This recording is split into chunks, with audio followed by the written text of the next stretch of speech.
होने के बावजूद आज हम अंतिम पायदान में विकास के नाम पे हमारी ज़मीनें लूटी काटे जा रहे हैं। हमें अपने ही स्थान से विस्थापित किया जा रहा है। चीज़ों को भी लाना बहुत ही मुश्किल हो जाता है। कोई हिंदू मुस्लिम सिख ईसाई अपने हक और अधिकार की बात करता है, जात पात की बात करता है, तो क्या हमें अधिकार नहीं है क्या अपने अस्मिता को बचाने के लिए? क्या हमें अधिकार नहीं है कि इस भारत के संविधान में और इस देश में अपनी बातों को मुखरता से रखने की?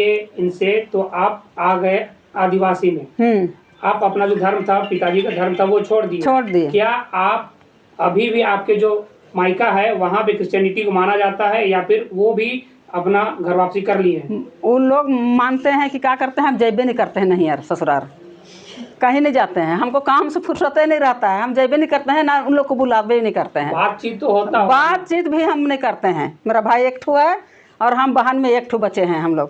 हम जाना आना ससुराल नहीं यार भी नहीं जाते हैं, ससुराल भी। देखिए 5 साल पहले की बात है, जहाँ पर ये तीतांगर पतरा टोली एक प्लेस है जहाँ सरना का प्लेस में ईसाइयों के द्वारा ग्रोटो और चर्च का निर्माण कर दिया गया था।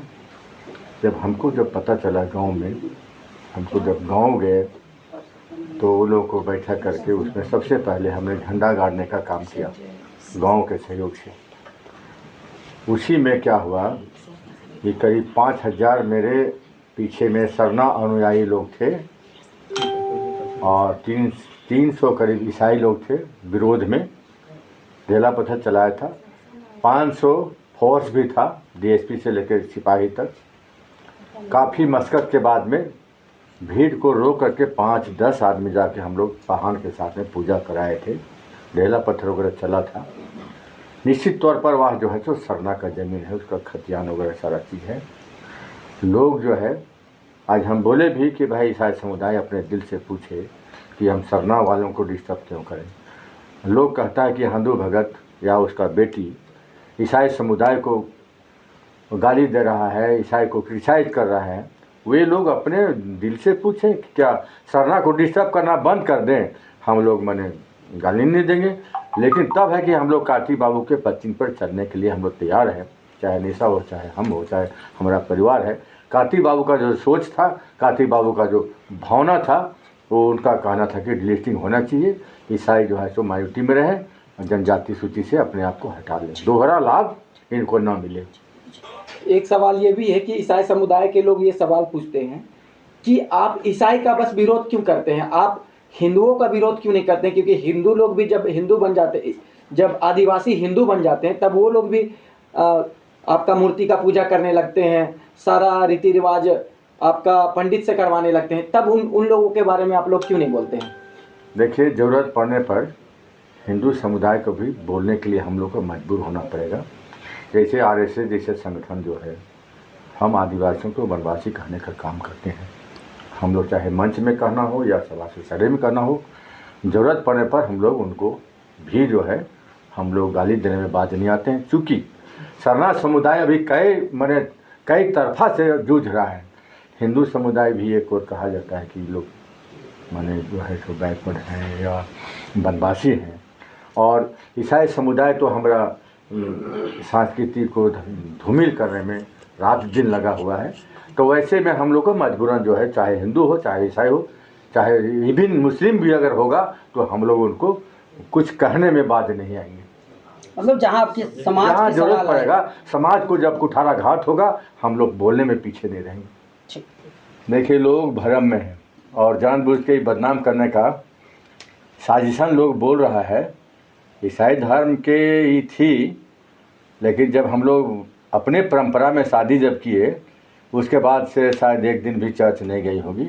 और जो लोग ये बोल रहे हैं कि निशा के पिताजी भी या पूरा परिवार ईसाई में है, ये सरासर गलत है। तो आप निशा के पिताजी हैं? जी, मैं निशा जी के पिताजी हूँ। और ये जो आपके साथ बैठी हुई हैं, इनका क्या नाम हुआ? इनका नाम देविका भगत है, निशा जी की माँ है। नहीं, मैं जब से मेरा पति से साथ में शादी हुआ, उस टाइम से मैं चर्च भी नहीं जाती हूँ।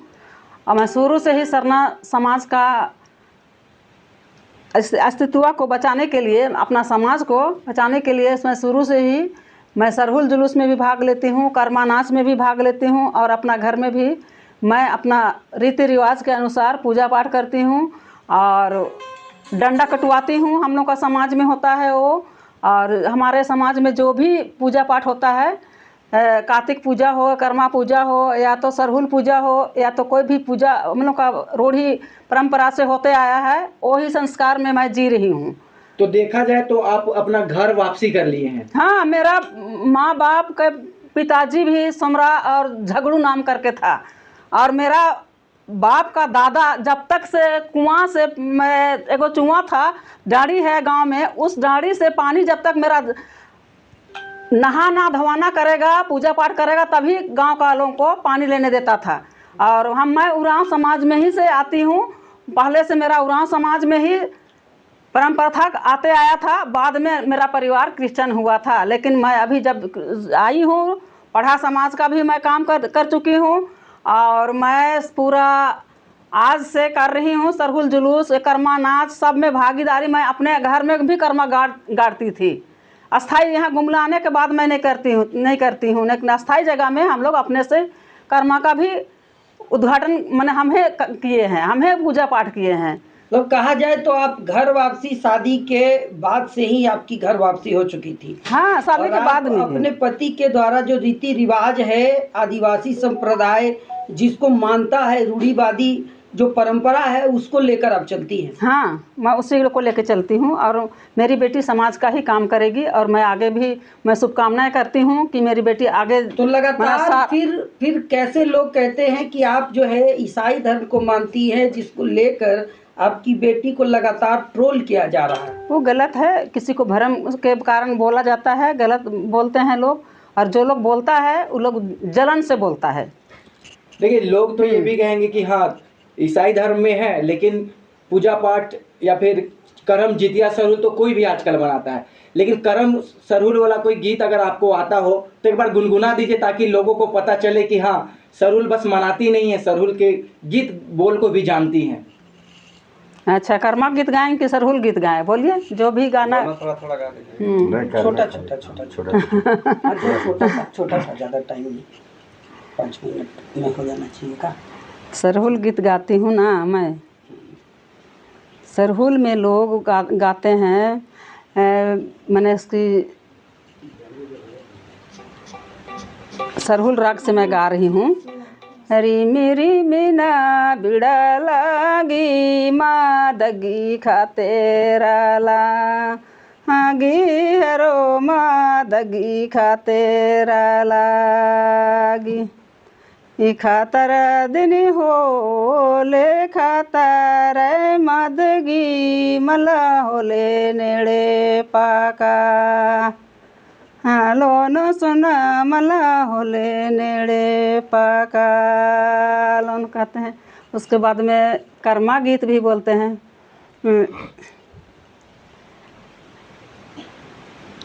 सतो गोतनी सतो कर्म गाड़, सतो गोतनी सतो कर्म गाड़, सतो गोतनी सेवा कार हो, सतो गोतनी सेवा कार। अपने माँ बाप के साथ क्या संदेश देना चाहती हैं कि वाकई में क्या विभाजनकारी हैं, या फिर समाज में अलग अलग नीतियां करके आप अपना फेस चमकाना चाह रही हैं?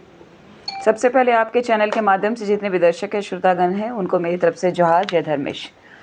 चूँकि लगातार ये सवाल उत्पन्न हो रहा है कि समाज को मैं बांटने का काम कर रही हूँ, या फिर व्हाटएवर आप लोगों का जो क्वेश्चन है, मैं इस पे बोलना चाहती हूँ कि समाज को बांटने का काम तो हिंदू मुस्लिम सिख ईसाइयों ने किया है। हम तो रूढ़िवादी परंपरा को मानने वाले आदिवासी सदियों से अपने पूर्वजों के परंपरा को मानते आए हैं। और इस देश का जो न्याय का मंदिर है, सुप्रीम कोर्ट, उन्होंने भी कहा है कि इस देश के मूल मालिक हम लोग हैं। प्रथम नागरिक होने के बावजूद आज हम अंतिम पायदान में विकास के नाम पे हमारी ज़मीनें लूटी जा रही हैं, हमारे जंगल काटे जा रहे हैं, हमें अपने ही स्थान से विस्थापित किया जा रहा है। और जो मुहैया कराना चाहिए संवैधानिक तरीके से हमें अपने बचाव के लिए, हमारी संस्कृति का बचाव के लिए, हमें अगर दूसरे प्लेस में भी रहना है तो हम लोगों के पास सर्वाइव करने के लिए कोई ऑप्शन नहीं हो रहा है। क्योंकि हमारे गांव सुदूरवर्ती क्षेत्रों में आज तक शिक्षा की व्यवस्था नहीं है, स्वास्थ्य की व्यवस्थाएं नहीं है, सड़कें नहीं है, रोड नहीं है। आज देखिएगा गुमला गांव देहात में कि कई ऐसे नदियां हैं जिस पे पुल नहीं बन पाया है, जिसकी वजह से आवागमन बारिश के मौसम में ठप हो जाता है। एक गांव से दूसरे गांव में अपने बुनियादी सुविधाओं की चीज़ों को भी लाना बहुत ही मुश्किल हो जाता है। अगर कोई हिंदू, मुस्लिम, सिख, ईसाई अपने हक और अधिकार की बात करता है, जात पात की बात करता है, तो क्या हमें अधिकार नहीं है क्या अपने अस्मिता को बचाने के लिए? क्या हमें अधिकार नहीं है कि इस भारत के संविधान में और इस देश में अपनी बातों को मुखरता से रखने की? हमारे 81 विधानसभा झारखंड में आता है और 28 विधानसभा सीट जो है हमारे आदिवासी जन्य जनजाति के लोगों के लिए है, रूढ़िवादी परंपरा को मानने वाले लोगों के लिए है। लेकिन आज जो है आदिवासी अस्मिता खतरे में है। आदिवासियों का जो धर्मांतरण लोगों के द्वारा प्रहार है, ईसाई समुदाय के द्वारा, अगर संविधान में अगर ऐसे समुदाय के लोगों के लिए बाबा भीमराव अंबेडकर साहब ने अगर विशेष कानून बनाया है उनके लिए कि अगर कोई हिंदू छोड़ करके ईसाई और मुसलमान में जाता है ऐसी समुदाय, तो उसका आरक्षण समाप्त हो सकता है। लेकिन वहीं देखा जाए तो 342 अनुच्छेद में लिखा हुआ है कि जाति के आधार पर किसी भी धर्म को आदिवासी मान सकते हैं। ये ख़त्म होना चाहिए, क्योंकि ये ईसाई समुदाय के लोग जो हमारे खुद के आदिवासी रूढ़िवादी परंपरा को मानने वाले लोग थे, लेकिन ये विदेशी धर्म को अपनाने के बाद हमारी रूढ़िवादी परंपरा से ये कोसों दूर हो चुके हैं। हमारी अस्मिता खतरे में है और ये लगातार हमारा सरना समुदाय के लोगों का जो धार्मिक रूढ़िवादी परंपरा को मानते हुए जो पूजा पाठ होता है सबको कॉपी करने की कोशिश कर रहे हैं। और ये चर्च में अपना कार्यक्रम और संस्कार करते हैं, चाहे वो जन्म का हो चाहे मृत्यु का हो, हम घर पे ही करते हैं और अपने पहान पूजा और बैगा मानकियों के द्वारा करते हैं। हमारा जो संस्कार है उनसे ज़मीन और आसमान का फ़र्क है, इसीलिए हम गुमराह नहीं कर रहे हैं, हमें गुमराह किया गया है। लगातार इस देश के नेताओं के द्वारा हमें गुमराह किया गया है और हमारी अस्मिता को ख़त्म करने की ये साजिश रची जा रही है। पहली बार आप अपने माता पिताजी के साथ लोग कैमरे के सामने आई हैं, क्या वाकई में आप सरना बचाओ आंदोलन कर रही हैं? क्या आप वाकई में समाज के प्रति काम कर रही हैं? या फिर आज आपने मंच से कहा कि बाबा कार्तिक उरांव से इंदिरा गांधी भी डरती थी कि ताकि उनका वर्चस्व बढ़ न जाए? क्या आप इससे पहले आप खुद कांग्रेस में थी, फिर आप जेएमएम में थी? क्या लोग यही कह रहे हैं कि आप लगातार पार्टी बदलकर अपना तो इन लोगों की जो मानसिकता है उसको मैं बताना चाहती हूँ। मैंने हर पार्टियों के एजेंडे को जानने की कोशिश की और कोई मेरा घर नहीं चला दे रहा था, या कोई पार्टी के लोग, चाहे कांग्रेस हो चाहे बीजेपी का विंग में भी रही हूँ या तो फिर जेल के में रही हूँ, तो कोई चवन्नी नहीं दिया है कि वो उंगली उठा सकता है। अगर वो लोग कह रहे हैं कि अपना नाम और फेम के लिए, तो इंसान में खुद में कैपेसिटी होती है, वो एबिलिटी होती है कि वो किस परिप्रेक्ष्य में जाना चाहते हैं। और रही बात कि कभी कांग्रेस कहती है कि निशा भगत को मैंने बनाया है और कभी कहता है कि ये जेल कैम्प की निशा भगत को पहचान हमने दिया है, तो इन लोगों का अस्तित्व क्या है? कांग्रेस ने तो लगातार ठगा है, छला है हमारे आदिवासियों को। तो अगर मैं प्रखरता से बोल रही हूँ, सब लोगों को पेट में दर्द होने लगा है। और सबसे बड़ी बात है कि निशा भगत को लोग बचा नहीं पा रहे हैं, चाहे इस राज्य के सीएम हो चाहे यहाँ के राज्य के विधायक हो, मंत्री हो, ये बचा नहीं पा रहे हैं। इसीलिए हमारे बारे में अनर्गल बातें बुलवाई जा रही हैं और जिन लोगों ने बोलना शुरू किया था अनर्गल बातें, वो संवैधानिक तरीके से उनको भी स्टॉप करने का काम मैंने किया है। आने वाला समय में उन पे भी कार्रवाई की जाएगी, क्योंकि निजी टिप्पणी करना, अगर इस राज्य के मुख्यमंत्री के बारे में कह रही हूँ तो मुख्यमंत्री जी के बारे बोल सकती हूँ। उनके निजी जीवन में मैं वो क्या करते हैं, किसके साथ जाते हैं, क्या नहीं करते, उससे मुझे मतलब नहीं है। मुझे मतलब है कि हमारे झारखंड राज्य के परिप्रेक्ष्य में शिक्षा, रोजगार की बात करते हैं। आप रोजगार बेचे जा रहे हैं। यहाँ पे आदिवासियों का जो आरक्षण खाने वाले धर्मांतरित अलग अलग समाज के जो लोग हैं, देख लीजिएगा, उनके नेता कहते हैं राहुल गांधी जी, और कई वीडियोस उनका जो है धड़ल्ले से निकला है कि एक तरफ आलू डालो और एक तरफ सोना निकलेगा। तो सबसे बड़ी बात है, दुर्भाग्य का विषय कि जो धर्मांतरित ईसाई हैं, ईसाई जो इस देश में धर्मांतरण का जो दौर चल रहा है, चाहे हिंदू हो चाहे मुसलमान हो चाहे अन्य कोई भी ईसाई में शामिल हो जाते हैं। उसके बाद में चर्च के फादर बपतिस्मा दे करके यहाँ फर्जी जो है जाति प्रमाण पत्र बना करके हमारे आरक्षण को खाने का लगातार काम किया जा रहा है, जिसकी वजह से हमारे बच्चे जो हैं इतना अच्छा शिक्षा ग्रहण करने के बावजूद आज आरक्षण का लाभ उचित लोगों को नहीं मिल पा रहा है।